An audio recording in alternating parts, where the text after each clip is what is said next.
அனைவருக்கும் வணக்கம். கடகராசிக்காரர்களுக்கு ராசியின் அதிபதியான சந்திரனுக்கு நட்பு கிரகமாக இருக்கக்கூடிய செவ்வாய் இந்த வேளையில் உச்ச நிவர்த்தி பெறுகிறாருங்க. ராசிக்கு சகாயமானவராக இருக்கக்கூடிய செவ்வாய் உச்ச நிவர்த்தி பெறுவது சற்று சாதகமற்ற அமைப்பு. அதோடு மட்டுமல்லாது அவர் உச்ச நிவர்த்தி பெற்று அடுத்த ஒரு மண்டல காலத்திற்கு 45 நாட்களுக்கு மிக வலுவாக அஷ்டமஸ்தானத்தில் அமரப்போகிறாருங்க. ராசிக்கு சகாயமானவராக இருக்கக்கூடிய செவ்வாய் ராசியின் நீட்சி அதிபதியாகவும் பார்க்கப்படுகிறார். அவர் இந்த வேளையில் மிக வலுவாக அஷ்டமஸ்தானத்திற்குள் நுழைவது சற்று சாதகமற்ற ஒரு அமைப்பாக தான் பார்க்கப்படுகிறது. எனவேதான் இனிமேல் தான் பொறுத்தார் பூமி ஆழ்வார் என்று சொல்லக்கூடிய வகையில் சற்று அதிக கவனமும் விழிப்புணர்வும் செவ்வாயின் அமைப்பால் நிச்சயமாக கடகராசிக்காரர்களுக்கு தேவைப்படுகிறது. ஆனால் அதே வேளையில் ராசிக்கு நீட்சி அதிபதியாக இருக்கக்கூடிய செவ்வாய் அஷ்டமத்திற்குள் நுழைந்தாலும் பெரிய அளவிலான சிரமத்தை ஏற்படுத்த மாட்டார். ஏனென்றால் குருவின் சுப பார்வை அவரது மீது பதிகிறது. அஷ்டம பாதிப்புகளை சற்று கட்டுப்படுத்துவதற்கான வாய்ப்பு நிச்சயமாக உண்டு. இருந்தாலும் கூட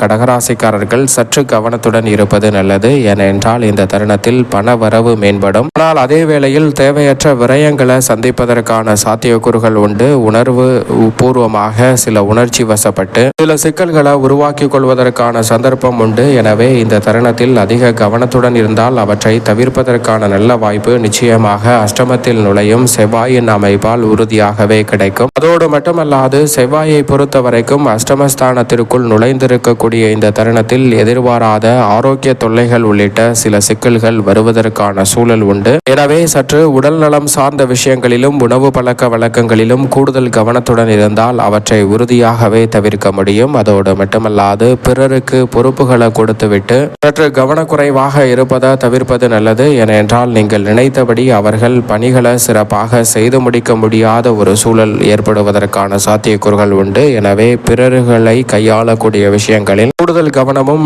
நிச்சயமாக இந்த தருணத்தில் தேவைப்படுகிறது. எனவேதான் பொறுத்தார் பூமி ஆழ்வார் என்று சொல்லக்கூடிய வகையில் பொறுமையுடன் அனைத்து பணிகளையும் அணுகும் போது பல சிக்கல்களை நிச்சயமாக தவிர்ப்பதற்கான சந்தர்ப்பம் அஷ்டமத்தில் நுழைந்திருக்கும் செவ்வாயின் அமைப்பால் உண்டு. உத்தியோகத்தில் தேவையற்ற வாக்குவாதங்களை சந்திக்கக்கூடிய சந்தர்ப்பம் ஏற்படலாம். எனவே கவனத்துடன் இருப்பது நல்லது. அது மட்டுமல்லாது இந்த தருணத்தில் எதை செய்தாலும் முன் யோசனையுடன் செய்வது பல சிக்கல்களை நிச்சயமாக தகர்த்தெறியக்கூடிய சந்தர்ப்பத்தை உறுதியாகவே கடகராசிக்காரர்களுக்கு உருவாக்கி கொடுக்கும் என்பதில் சந்தேகமே இல்லை. ஆனால் உச்ச நிவர்த்தி பெற்றிருக்கக்கூடிய செவ்வாய் பெரிய அளவில் பலம் இழக்க மாட்டார். அதனால் கிடைக்க போகும் நன்மைகள் என்ன என்பதை பார்க்கும்போது நிச்சயமாக வீரத்தை விளைநிலமாக கொண்டிருக்கும் செவ்வாயின் மீது குருவின் சுப பார்வை கிடைப்பதோடு சுக்கிரனும் அங்கு இணைந்திருக்கிறார். குரு சுக்கிர மங்கள யோகம் உள்ளிட்ட பல்வேறு வகையான யோகம் நிறைந்த வாய்ப்புகள் உண்டு. நவ கிரகங்களிலே குரு சனிக்கு அடுத்தபடியாக சிறப்பு பார்வை பெற்ற ஒரே கிரகம் என்று சொன்னால் அது செவ்வாய் தான். அவருடைய சிறப்பு பார்வையும் பல இடங்களின் மீது வலுவாக பதியக்கூடிய இந்த வேளையில் பல சிக்கல்களையும் நெருக்கடிகளையும் சிரமங்களையும் களையக்கூடிய நல்ல சந்தர்ப்பம் நிச்சயமாக கிடைக்க இருக்கிறது. எனவே சரியாக இந்த தருணத்தில் சற்று விழிப்புணர்வுடன் இருந்தால் அதீத நன்மைகளை பெறுவதற்கான முதன்மையான வாய்ப்பும் கடகராசிக்காரர்களுக்கு நிச்சயமாக உண்டு.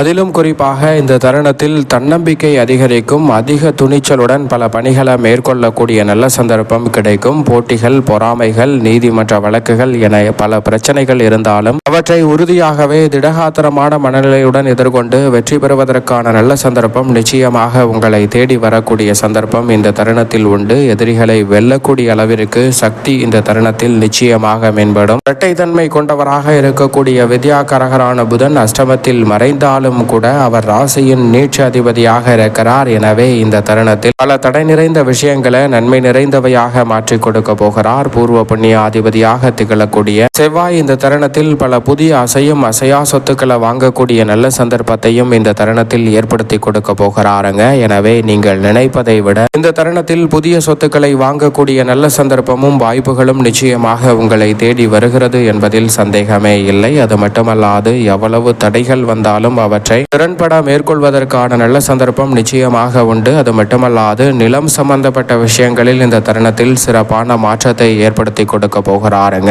மங்களக்காரகன் என்று அழைக்கக்கூடிய செவ்வாய் ரியல் எஸ்டேட் துறை, விவசாய துறையில் எதிர்பார்ப்பதை விட சிறப்பான வளர்ச்சி கடகராசிக்காரர்களுக்கு நிச்சயமாக இந்த தருணத்தில் கிடைக்க போகிறது. உங்களது கடின உழைப்பிற்கேற்ற நல்ல பலன் நிச்சயமாக உண்டு. உண்டு. அது மட்டுமல்லாது வீடு வாங்குதல், நிலம் வாங்குதல் போன்ற விஷயங்களில் வெற்றி கிடைக்கும். அதிலும் குறிப்பாக ரியல் எஸ்டேட் துறை மற்றும் வீடு கட்டி விற்தல் போன்ற பணிகளை மேற்கொள்கிறவர்களுக்கு ரெட்டிப்பு லாபம் நிறைந்த ஒரு தருணமாக உறுதியாகவே இந்த வேலை அமையக்கூடிய நல்ல சந்தர்ப்பம் நிச்சயமாக கிடைக்க போகிறது. எனவே சரியாக இந்த தருணத்தை பயன்படுத்திக் கொள்ளுங்கள். அதோடு மட்டுமல்லாது இந்த தருணத்தில் சுயதொழில் துவங்கக்கூடிய நல்ல சந்தர்ப்பமும், தீர்க்கமாக முடிவெடுக்கக்கூடிய திறன் மேம்படக்கூடிய சிறப்பான தருணமாகவும் கடகராசிக்காரர்களுக்கு அமைய போகிறது. எனவே சரியான முடிவெடுத்து திறன்பட பல பணிகளை மேற்கொள்ளக்கூடிய நல்ல சந்தர்ப்பம் உண்டு. குறிப்பாக ஆளுமையும் அதிகாரமும் கொண்ட உயர் பதவிகளும் பொறுப்புகளும் உங்களை தேடி வருவதற்கான நல்ல சந்தர்ப்பம் நிச்சயமாக கிடைக்கிறது. பல்வேறு வகையில பாதிப்புகளையும் தோஷங்களையும் நீக்கக்கூடிய வகையில் செவ்வாயின் சிறப்பு பார்வை அமைவதால் இந்த தருணத்தில் உறுதியாகவே போலீஸ், ராணுவம், இன்ஜினியரிங், மெக்கானிக்கல், மெடிக்கல் மற்றும் டெக்னிக்கல் ஆகிய துறைகளில் எதிர்பார்க்கக்கூடிய முன்னேற்றம் சிறப்பாக அமையக்கூடிய சந்தர்ப்பம் உண்டு. குறிப்பாக காவல்துறை மற்றும் ராணுவத்தில் எதிர்பார்ப்பதை விட அதிரடியான மாற்றங்களை உறுதியாகவே இந்த தருணத்தில் மிகவும் அற்புதமாக சந்திக்கக்கூடிய நல்ல சந்தர்ப்பம் நிச்சயமாக கடகராசிக்காரர்களாகிய உங்களை தேடி வருகிறது. வீடு வாங்கக்கூடிய அல்லது விற்கக்கூடிய வாய்ப்புகள் நிச்சயமாக உண்டு. தைரியமாக முடிவெடுப்பதால் குடும்ப உறுப்பினர்களுக்கிடையே ஒற்றுமை அதிகரிக்கும். குடும்பத்தில் பாதுகாப்பு உணர்வை மேம்படுத்தக்கூடிய நல்ல சந்தர்ப்பம் கிடைக்கும். அகந்தை இல்லாமல் பணிகளை மேற்கொள்வதால் பல சிக்கல்களை நிச்சயமாக தவிர்ப்பதற்கான நல்ல சந்தர்ப்பம் கிடைக்கிறது. ஆனால் அதே வேளையில் பொறுமையுடன் செயல்படும் போது பல ரகசியங்களை, தொழில்நுட்பங்களையும் நுணுக்கங்களையும் நன்கு கற்றுக்கொண்டு அதை சிறப்பாக செயல்படுத்தக்கூடிய நல்ல சந்தர்ப்பம் இந்த தருணத்தில் உங்களை தேடி வருகிறது. வெளிநாட்டு வேலை வாய்ப்பு, உயர்கல்வி போன்றவை சாதகமாக இந்த தருணத்தில் பெரிய அளவில் தடையின்றி கிடைக்கும். புதிய திட்டங்களில் சக பங்குதாரர்கள், வாடிக்கையாளர்களுடன் ஏற்பட்ட கருத்து மோதல்கள் முற்றிலுமாக விலகி புதிய திட்டங்களை சிறப்பான முறையில் மேம்படுத்தி செயல்படுத்தக்கூடிய நல்ல சந்தர்ப்பம் உறுதியாகவே கடகராசிக்காரர்களாகிய உங்களை தேடி வருகிறது.